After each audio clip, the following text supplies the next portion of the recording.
Welcome to Great Things Tampa Bay, the podcast about great eats, great places, and great people in the greater Tampa Bay area. I'm your host, Kyle Sasser, a Tampa Bay native and realtor. Thank you for inviting me along on your commute to work. Maybe you're out doing some yard work, and I want to thank you for taking the time to put me in your ear. It means a lot to me, and I appreciate each and every listener. Today is April 5th, 2017, and in this episode, we cover how to have a great day at Pass-A-Grille Beach.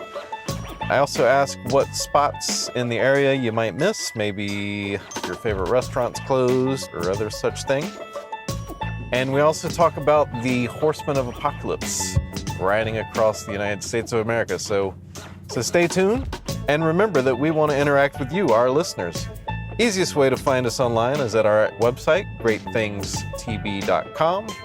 That's greatthingstb.com. From there, you'll see a link to all of our various social profiles. We are on Instagram and Facebook, and recently we've opened a Twitter account. So that's definitely the best way to stay in contact with us.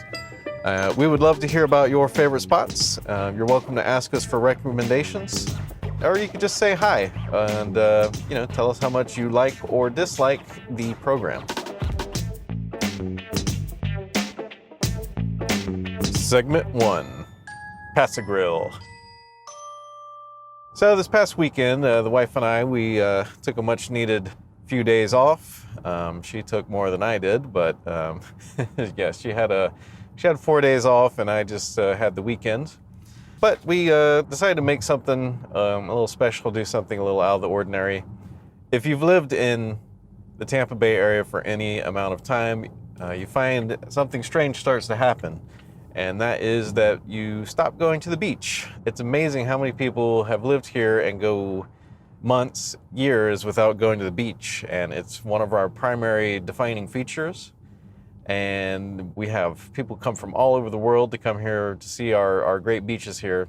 And most of us just, don't take the time to get out there and enjoy them. Honestly, they're beautiful. They're some of the best beaches in the world.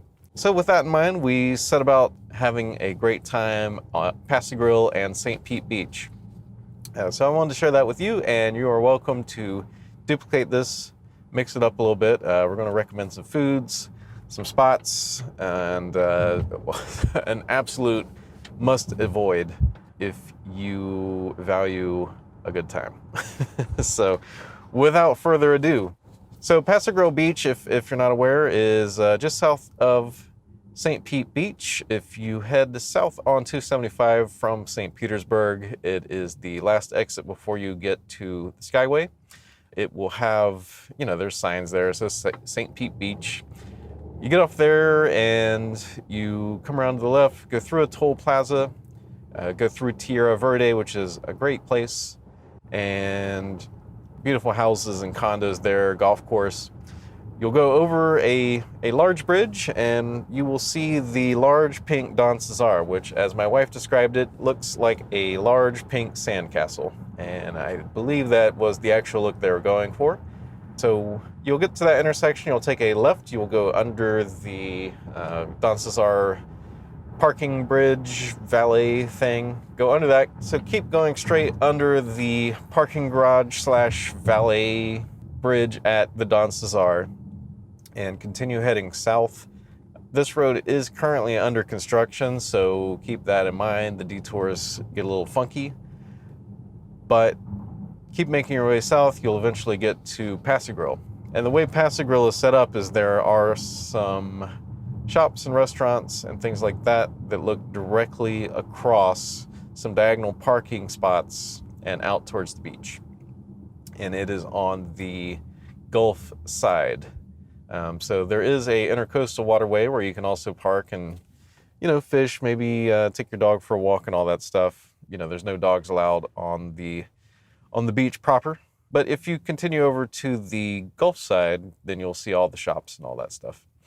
So the secret is you have to get there early. And by early, definitely 100% before 10 and preferably before 9. Plus, it's a lot cooler. Everyone knows that it gets extremely hot at the beach in Florida, especially in the summertime, so get there early. We went for breakfast, and there are a few options. Seahorse is a great recommendation, but we decided to go with Hurricane. It is directly across from the beach. You have a view at the dunes and the beach, and it was a little bit more of the feel that we were looking for since we hadn't been at the beach for quite some time. The reviews and everything has also said that the Seahorse is a great choice, and they have some stupendous food there. And Hurricane is, they also have some good food, but Seahorse is a little bit more on the foodie side, I think, if you would want to say that. So we went to Hurricane. I had the biscuits and gravy with sausage, and the wife had the shrimp and grits. It was absolutely delicious. I can't say that it's mind-blowing. If it wasn't for the view, it would definitely be mid-tier. Like, I wouldn't tell people to go out of their way to go there, but if it's what you're looking for, then it's good. But with the view and the morning sun, it was a great experience. The coffee was delicious, which to me is rare. I drink my coffee black, and usually it is bitter as hell at most places. But this was actually nice. It was actually nicely brewed, and I was able to drink it black, which is surprising, to be honest. So as far as the food goes, the gravy was amazing. It was a white gravy with sausage in it. It was delicious. I also got 2 sausage patties, which were a little on the overdone side, but were still edible and delicious and hit just the spot. I was pretty hungry that morning, so I was a little more forgiving than usual, but it was delicious. The wife's shrimp and grits were also cooked very well and delicious. We both ate everything that was on our plates, so can't complain too much there. So after eating and leaving Hurricanes, we went over to the actual beach. They have a little beach house / changing room / bar and grill area, and they had a little art festival, arts and crafts things going on with a few booths set up, maybe, I don't know, 10 booths.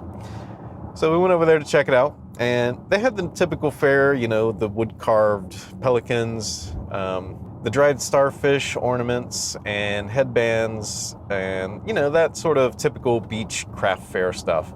But we did find this amazing gentleman whose name slips my mind. I have the business card at home, but I'll basically just call him Butterfly Creations or the Butterfly Guy. And basically what they do is they take all of the beautiful iridescent blue, green, red, yellow, all the colors of the rainbow. They take those butterflies that are farmed all around the world, and they take them and then mount them in art installations inside of clear boxes. So some of these boxes are very small, you know, maybe 6 by 6 for a single butterfly. And we went for, but these were so amazing that we had to go for the big guy. And it has about 25 butterflies in front of it. It is extremely tall. The case is very well made. And it is arranged almost like a rainbow, where there's like 3 or 4 red ones together, 3 or 4 yellow ones together, 3 or 4 blue ones together. Indigo isn't really a color of the rainbow, Mr. Isaac Newton, so that one's not there, but there's a green. Absolutely amazing. And we couldn't leave without it. It looked great. So if you're there and the art show is going on, definitely stop by over there. They usually have some really cool stuff. So if you'd like more information on the Butterfly Guy, we are probably going to be featuring him on a future episode. It was so unique. I hadn't seen anything like it before. We will be including that on the show notes, so please go to our website if you'd like a link to them. After going through the art fair, we went and actually set up on the beach proper and had umbrellas, chairs, etc., etc. And after a little while, we decided to get up and walk around for a little while, and that is where we get to the things to avoid on Pass-A-Grille. So my wife wandered off to look at some booze, and I was there at the, they have like a grill and refreshments place there, and I was looking, and lo and behold, they had daiquiris, pina coladas, and all that good stuff. Honestly, you would be better off taking your $8, walking to the edge of the water, and throwing your $8 into the Gulf of Mexico. So the drinks they make there, now they have beer, and beer can't really mess it up. You know what you're getting. They also have wine and champagne. Mimosas, I think those are also pretty easy to swing. You know, you kind of know what you're expecting. You know what you're going to get. No surprises there. No surprises there. This place, though, when they make their daiquiris, they make it out of a processed wine that gets to like 20% alcohol. And it is horrible. It actually made my wife physically ill. And if you're trying to imagine the taste of what exactly this could taste like, think about making a strawberry daiquiri, which is supposed to be kind of sweet, you know, like fruity and beachy, like that kind of feel. But imagine it tastes more like the $8 cooking wine that you get at the grocery store with that real, you know, just like your tongue, the taste just sticks to your tongue. It's ugh. So stay away from the mixed drinks there. They do have a disclaimer on the board that said, you know, that their drinks are made from a processed wine. And I was naive. I thought, well, that's interesting. How, you know, it must be good if they're selling it.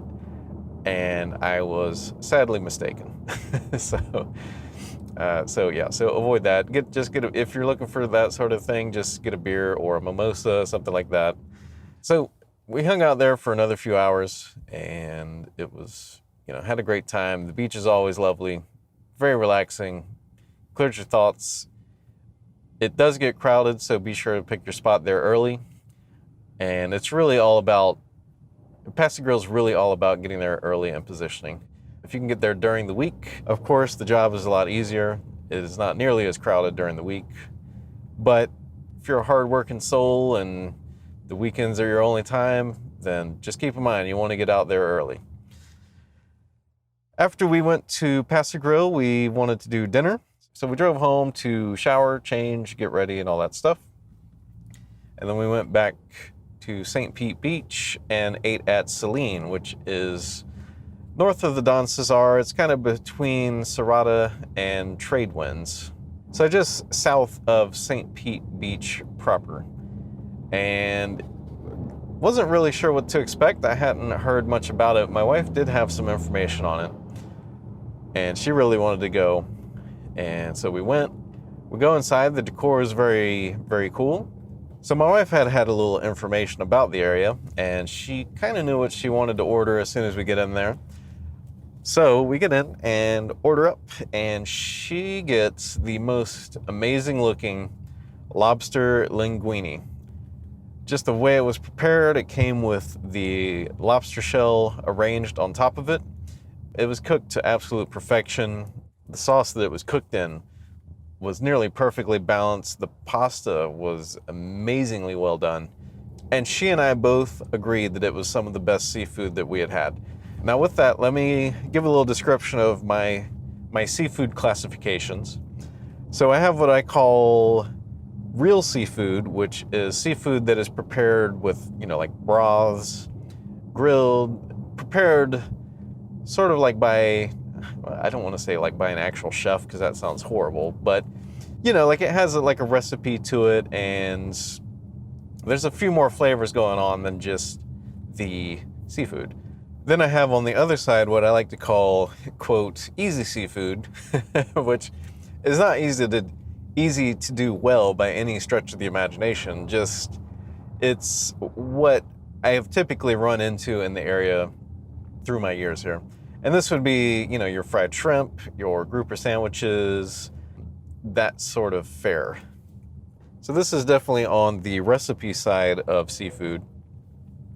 And just the blend and balance in the ingredients, the taste, it was great. It was great. And we took it home, and it was still delicious the next day, and we can't wait to go back to get that again.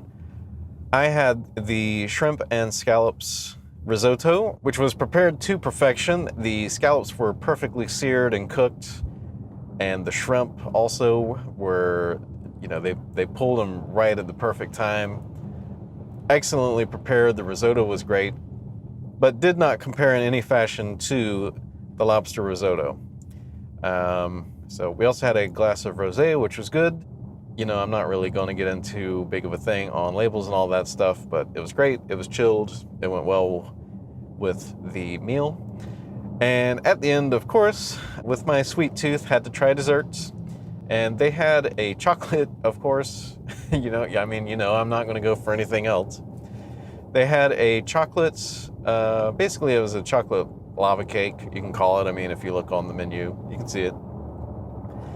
And this one was done a little differently than usual. Most lava, and it wasn't called a lava cake, and I'm sure they're getting mad about this, but let's be real, it was a chocolate sponge thing with melted chocolate in the middle of it. So this one was done a little bit differently than usual, than most of the lava cakes you will have. It did not concentrate so much on the cake part. It was actually more of a really dense, the sponge was really, really dense, and the star of the show was really the melted chocolate on the inside, which was stupendous. But personally, I guess I love my gluten or something, but I wish the cake was a little bit thicker. This was a little too, I want to say chewy, but it's not like it was tough. It was unexpected. Unique, definitely, and definitely worth the order if you love chocolate. Just the sheer amount of melted chocolate inside of it was worth the price of admission. So we will absolutely be back to Selene. It was delicious. We'll probably be back to Hurricanes as well. The location is unsurpassed. They also have it upstairs there, so you can sit up there and get you some drinks or some breakfast or some seafood. And it was a great time, and I would like to invite you to duplicate our day. Segment 2, let's get personal. So I've been thinking the past week about places that's closed. I saw something pop up on my Facebook feed with Fumabella, which is this little hole in the wall in Ybor City. And they posted that basically they will be closing soon, like their lease is up or they're selling. Something's happening where they're moving on. And, hit me a little close to home because that is the first place where I had a cocktail out and about in the world. So it is kind of special to me. That said, you can really fit only about 10 people in the place. Like, it's small, but this got me to thinking about some of the other things in Tampa Bay that have closed or moved on, and I figured I'd put it out to y'all.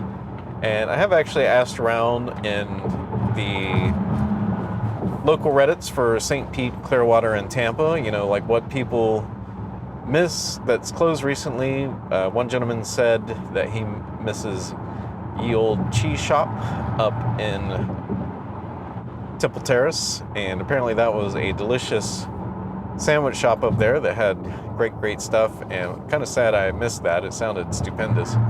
I did ask the person if Dunderbox was comparable, and they said that it was, but not the same. Of course, it never is. But Dunderbox has been around since the mid-'70s, so give them some respect, and they definitely deserve your business. Me personally, some of the things that I remember that are now closed. East Lake Square Mall, which is now Net Park. It's located over close to the Hard Rock Hotel and Casino, and it's on 56th Street, and like I said, it's now a corporate center. But I remember going there. That was basically the only mall in the area close to me growing up in Plant City in the early 80s. And so we would go there, and they had all the stores, Boak Lindsay's and all that good stuff. The one thing I remember though is they had this model train upstairs that you controlled with like a little knob. You can control how fast the train goes. And I don't know, just like as a 5-year-old, I thought it was the most awesome thing that I have ever seen in my life. I always begged my parents to let me play with it. And sometimes they did, sometimes they didn't, they were being good parents. You can't say yes all the time. But yeah, a lot of good memories there. And yeah, that closed down and was empty for a while, and then it got redeveloped into Nut Park, which is a basically corporate offices and all that good stuff. Another thing I miss it still exists, but it is much diminished, is Kylie Gardens, or Kylie Park, which is downtown Tampa next to the Art Museum, between the Art Museum and the beer can building. So I remember it as being kind of a urban wonderland. Like it used to have like trees, there was like stairs you had to go up to get there from, what is that road, Ashley? Whatever the main north-south road is off of Interstate. And they used to have big trees. They provided plenty of shade. They used to have reflecting pools and water that would flow down from the amphitheater close to the river and would come all the way out to, let's just call it Ashley. I don't remember the name of that road for some reason. So you could go in there, and even though you were in the city, it would be quiet and you could think and walk around. So of course there was a little issue with graffiti and people sleeping in the park and stuff like that. It was quickly neglected. The pavers and everything kind of got tossed around. The water features got turned off, which is understandable. It did leak into the parking garage below it, and the trees went untrimmed, and generally it was just looking kind of sad. So it was renovated with the Riverwalk redevelopment and all that, maybe 10 years ago or something like that. They pulled all of the trees out. The water features are gone. It's lost a lot of its pizzazz. And which is kind of sad, because Kylie is actually a really well-renowned landscape architect. From what I remember from my research back in 2006 or 7 when they were redoing it, he is one of the few landscape architects that has actually had his work designated as given like a landmark status or a special recognition. And we did honestly lose something when it was renovated. It does look great now and fits in well with the new art museum. But let me tell you, it's definitely lost something downtown, because I used to work in the AM South building in Tampa. I think it's the Regions now, but it's the tall one to the south of the Bank of America building. And on lunch breaks, I used to go downstairs and I'd walk down to Kylie Park and walk around in the trees and have a quiet lunch down there. And it was really enjoyable. So definitely miss that. And one of the last things I miss is Busch Gardens being Busch Gardens. So InBev sold Busch Gardens, I think it's probably almost a decade now. So they sold Busch Gardens and all of the SeaWorld group to Blackstone, which is basically like an investment group. And of course, since Anheuser-Busch / InBev no longer owns it, the beer definitely did not take front and center anymore. Before then they had the hospitality house where you can go and try free beer. But my personal favorite was the adult safari, which was always the last tour to take off, out into the savannah there at Busch Gardens.